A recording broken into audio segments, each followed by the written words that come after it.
Hello, ladies and gentlemen. This is RC the Revenant and JD the Arbiter, and we're here with some more Starcraft. This is actually going to be a recast of a game that the two of us played last night that was amazingly epic, so epic that we had to cast it. And I'm going to be spawning on the bottom of, I believe the map is Metalopolis, as Terran, and JD, the Arbiter, will be spawning in the top of Metalopolis as Protoss. Now, a little backstory about this game. This was the second match of the night, and I had won the first match. So I decided I was going to change up my playstyle a little bit. I went for Sentry Immortal with Stalker backup at my base. Didn't work out terribly well, or at least not as well as I had hoped. Still need to work on the balancing of that build. I'm completely new to Protoss, but all those changes in Heart of the Swarm are really hitting Terran pretty hard. Yeah, but there's also some ones that I'm really excited about. Whenever Blizzard says anything about a new factory-based unit or ability, I'm just super psyched because that's basically my favorite style. Any kind of hybrid mech is really fun for me to play. The kind of positioning battles are kind of annoying sometimes, but they're really fun when they work out. I'm especially pretty stoked about the Widow Mine. But I still feel like they could have added one more unit to Terran. Just because Zerg got some pretty big changes. And Protoss doesn't have as interesting of changes as Zerg, but they seem to be pretty darn effective. I've actually been telling JD, it's kind of this joke that we have going, that the three races of Heart of the Swarm are Terran, Protoss, and Zerg. The good, the bad, and the balanced. I don't know, I've seen some Protoss gameplay. They don't seem bad to me. Well, the problem is that everyone was complaining about Tier 3 Protoss, them having too much Tier 3 variety. And then they went and added another Tier 3 unit into the tech tree. Yeah. I was watching some Oracle play by Grubby. Those are pretty cool looking, actually. Oh yeah, that Day 9 daily. Yeah, the Oracles definitely look potent. So here I am with some just kind of early harass. I didn't do a lot, but was able to take out a pylon, so that's good. Turns out JD has actually been building pylons ahead of time, so unfortunately I wasn't really able to supply block him. But a little bit here, a little bit there. If you've seen Corruptors or Vikings versus Tempests, it's actually really scary looking because the Tempest has something ridiculous like 150 shields and 300 health. It's like, how do you deal with that? Battlecruisers? Nah, but battlecruisers get so heavily outranged, and you can actually the Tempests are actually slightly faster, so you can kite them. If you use the new Redline Reactor ability, and then... Well, that was actually removed. Oh. Yeah, that was removed a while back. I saw it used very early in beta, but then it was taken out.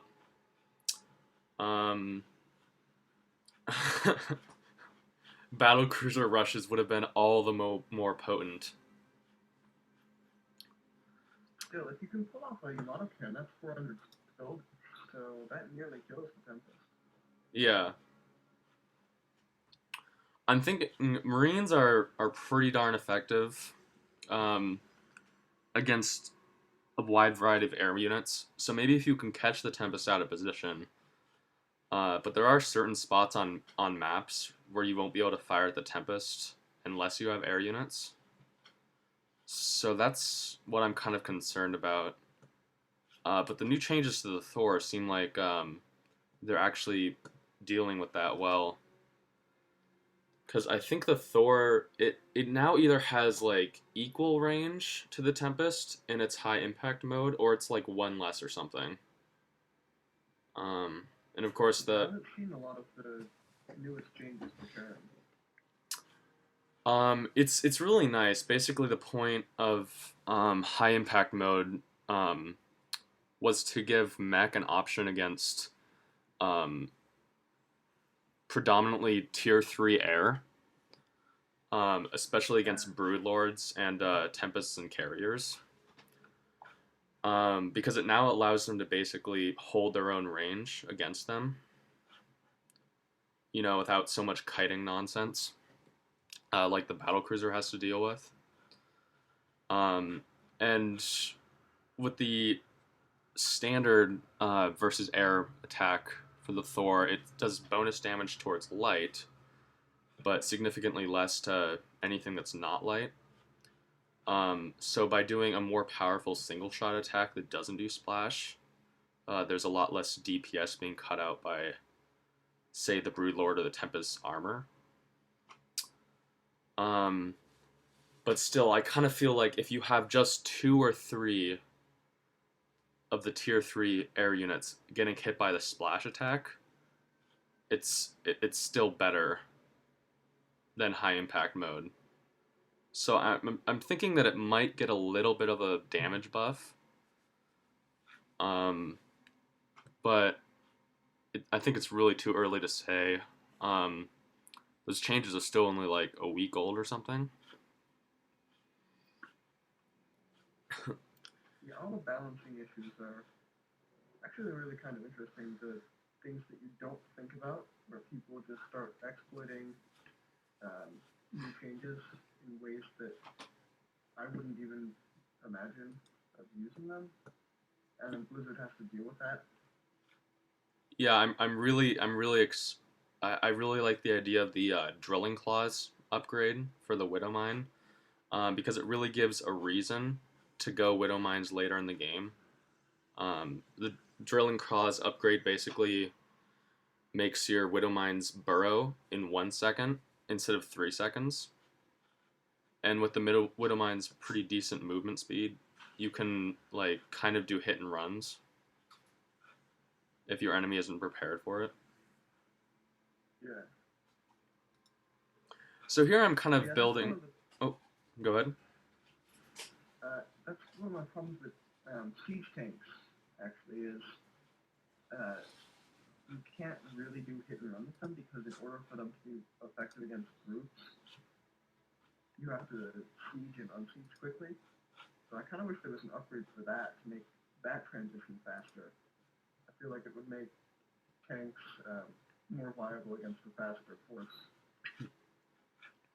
Yeah, and I've actually seen threads about that, like ways that the siege tank could, kind of be buffed. People saying like either a little bit more damage to armored or like maybe a 25% faster attack rate. One cool idea I was actually seeing was making the Immortal's Hardened Shield activate at 15 damage instead of 10. So that the Immortal and similar units get in like 5 extra damage. But the concern with that is that in PvZ, Immortals are already really good against roaches. But I think it's something they could definitely experiment, especially with beta. And by the way, we're not playing Heart of the Swarm. We're playing Wings of Liberty right now. So while I do have free Seeker missiles here, well, not free Seeker missiles, but ones I don't have to research, they're still the standard AoE splash that I know and love. And here JD is coming in. The Immortals actually make pretty quick work of auto turrets. And I'm trying to bait JD into some more Seeker missiles. Managed to catch a few units warping in. Yeah, I wasn't able to kill him though. Unfortunately, right here, I got hit by that nice bio split. I just sort of ran down the cliff and didn't really know where you were. Oh, do you mean on the high ground by the watchtower? Yeah, I got the last of my army sort of got killed right there. Um, because you split your bio around surrounded. I feel like I probably could have handled that a bit better. Uh, had more constant vision of your units to figure out, um, where was safe and where isn't. Yeah, I feel like vision from the Zelnaga watchtowers is pretty important on this map, because both the watchtowers are able to oversee the two golden expansions. Which, I mean, this map isn't too low on bases, but I believe the max on Blizzard maps is like about 16. So it is kind of low. So the gold mineral expansions, I feel like, are important. Although I don't think either of us ended up taking them. I'm I know I just certainly didn't.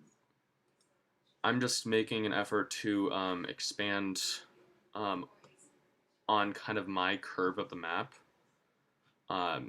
To stay away from JD's ground army as much as possible. Although drop play could be pretty vicious, this is a very small gap between here.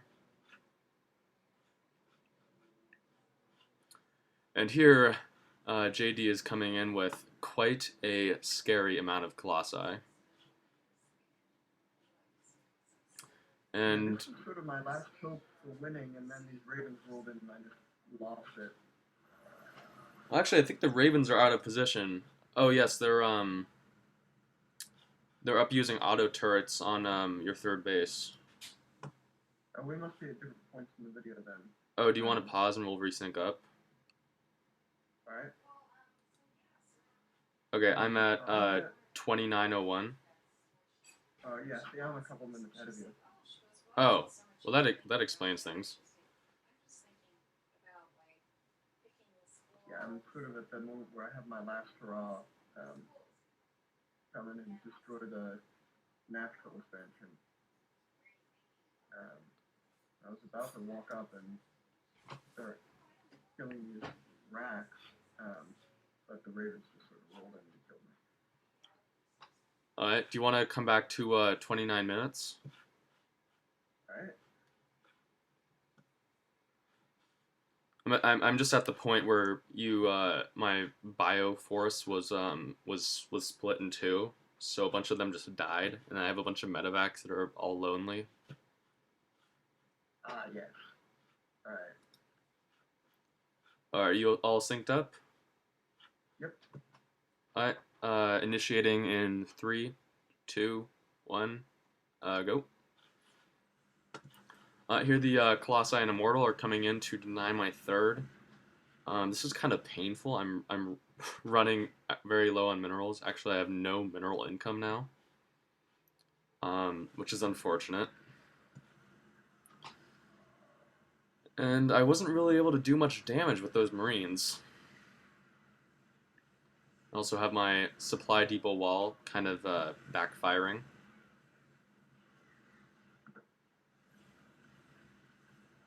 And I thought this was enough units, but that really is a lot of Immortals. So here's the really funny kind of highlight for the video for me. When I have no bio troops and just a flock of ravens and medevacs. So I just kind of had to make do.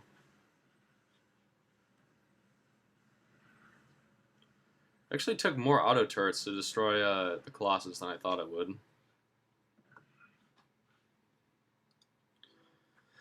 So both of us are not looking very sharp on economy right now. Yeah. JD sitting at about 50 minerals, me sitting at 140 with no income. Well, I'm frantically trying to re-expand because all of my mining bases are pretty much dead. Here I am. He asked me if I have an army, and I say, well, sort of. I do have 14 ravens. which is interesting because the Raven kind of feels like the spellcaster counter to the Stalker. Yeah. You You see, know, during this game, I completely forgot that High Templars hard counter Ravens with the feedback. yeah, it's pretty brutal. The Raven only having 140 HP, so if they get too high on energy, you can just kind of one hit KO them.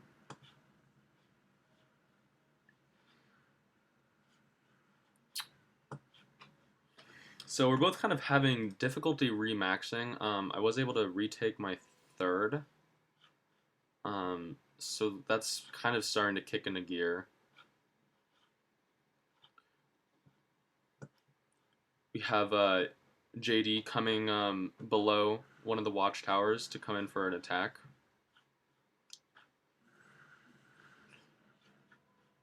And I'm still kind of low on bio, but I do have a good amount of medevacs.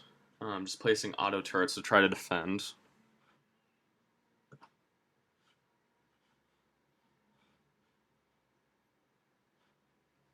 And that awkward moment where like nobody has any bases. JD, however, taking the top right expansion.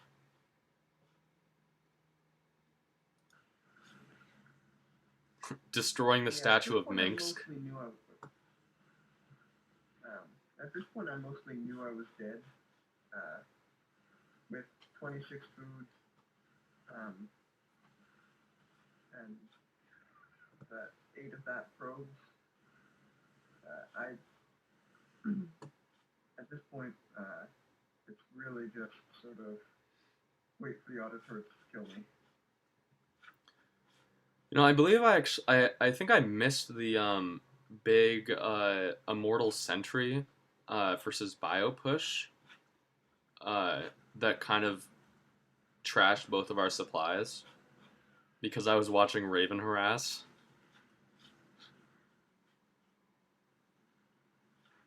Yeah, here we are just thinking we should recast this. This game was great. Zero supply. This is fantastic. Zero supply and none of us are producing anything. I do love my murder of ravens. Coming in with the auto turrets. I've kind of been trying to emulate this masters level player that I've been watching recently. His name's Ketrock, and he does a lot of Raven related harass, especially against Zerg. Um, Wherein he turtles a lot in the beginning with planetary fortresses and able to get up and just gets like the most minimal amount of marines in order to get into SkyTerran, where he uses the Raven predominantly. Um, I'm definitely not near his skill level remotely yet, but I think it's a pretty fun style. Any closing comments, JD? Well, I think I definitely like using immortals. Maybe not so much against bio. I just think I need to work on that stock balance. I'm having a lot of fun with Protoss, although I will go back to Terran at some point. Um, for the time being, I'm probably going to play halfling games Protoss, halfling games Terran, just play around with it. Instant units are fun. Yes, instant units are, especially when you can chrono boost the warp gates. Yeah, definitely. Protoss is a fun race. I for one, everyone, I started off as Terran and kind of reached a point in playing where I wasn't getting much better. Wherein I switched to Protoss and just felt like I'd improved a lot, and then I went back to Terran, and now I just kind of have Protoss as my secondary race. I'm hoping in Heart of the Swarm to attempt to learn Zerg, because all my attempts thus far have been kind of pitiful. But I think we're going to cut the video here. This has been RC the Revenant and JD the Arbiter with Men of a Thousand Names. Thanks for watching, guys.